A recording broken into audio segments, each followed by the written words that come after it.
Some dolls are just toys, but others, they whisper, they move. They curse anyone who disrespects them.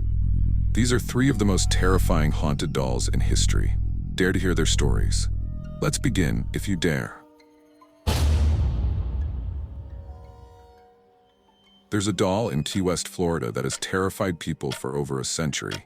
A doll that moves on its own, whispers in the dead of night, and curses those who dare disrespect it.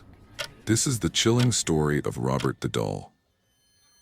It all started in the early 1900s when a little boy named Robert Eugene Otto received a peculiar handmade doll. He named it Robert, dressed it in a sailor suit, and carried it everywhere. But soon, strange things began to happen. At night, his parents would hear their son whispering to the doll, but then a second voice would respond. Deep, guttural, not the voice of a child. Servants quit. Neighbors swore they saw the doll moving from window to window when no one was home. And Robert, the boy, began blaming the doll for accidents, destruction, and even violent outbursts. Robert did it. That's all he would say. And when Robert Otto grew up and inherited the house, he kept the doll, even gave it its own room. But the horror didn't stop.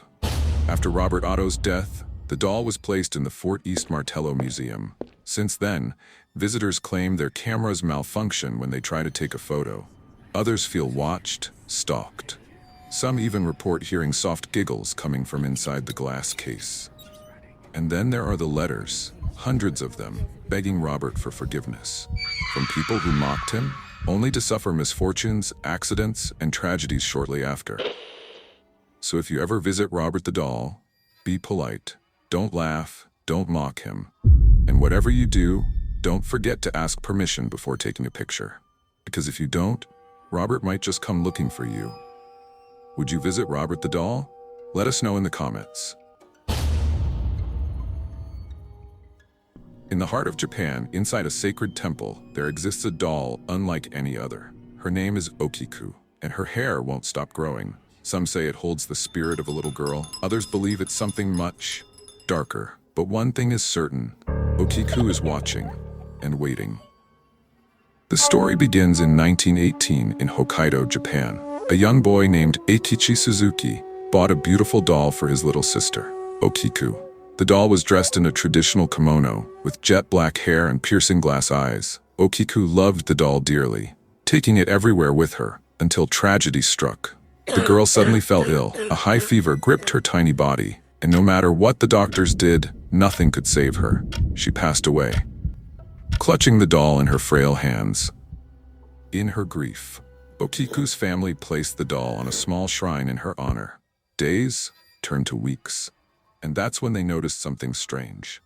The doll's sleek, shoulder-length hair had grown past its waist. It was impossible, but it was real. The family was terrified. No matter how often they trimmed the doll's hair, it kept growing. But even more disturbing, they began seeing her in their dreams, standing silently at the foot of their beds, her glass eyes glistening in the moonlight. The doll's presence became unbearable. Lights flickered, objects moved on their own. A faint whisper, soft, childlike, echoed through the house at night. The family knew Okiku's spirit had attached itself to the doll.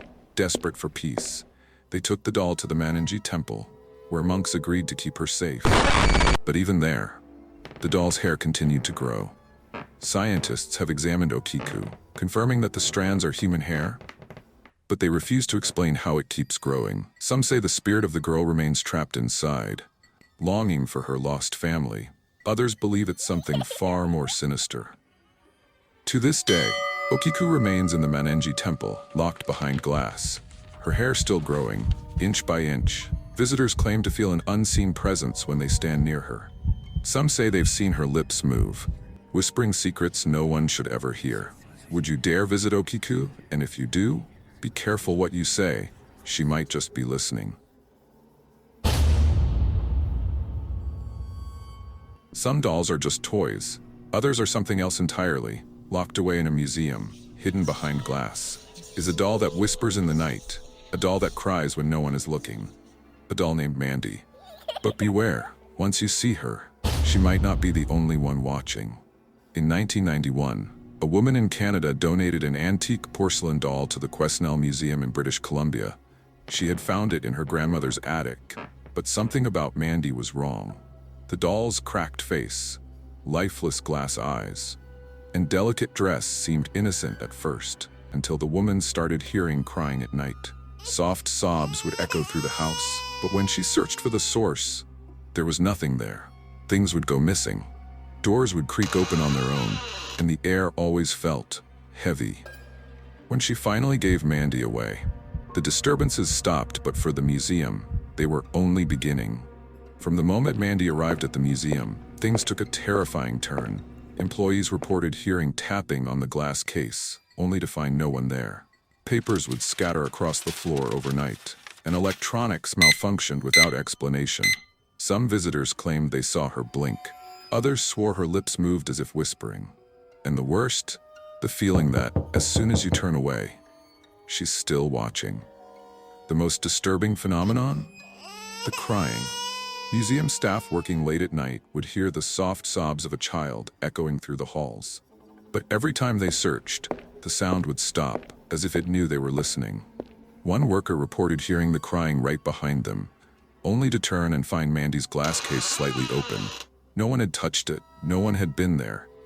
No one knows exactly where Mandy came from, but some believe she was once owned by a young girl who suffered a tragic fate. Others think the doll itself is cursed, trapping restless energy inside its porcelain shell. Even today, visitors claim to feel strange sensations when they get too close. Some say their cameras refuse to work when pointed at Mandy. Others leave feeling uneasy, as if they've taken something home with them. Mandy remains in the Quesnel Museum, sitting silently, waiting. If you ever visit, be careful what you say, and if you hear crying at night, don't follow the sound. 3 dolls, 3 nightmares. But these are just the beginning. Haunted, cursed, or something far worse. If you ever see a doll staring back at you, don't blink. Like, subscribe, and thank you for watching The Green Room, where the darkness always has secrets.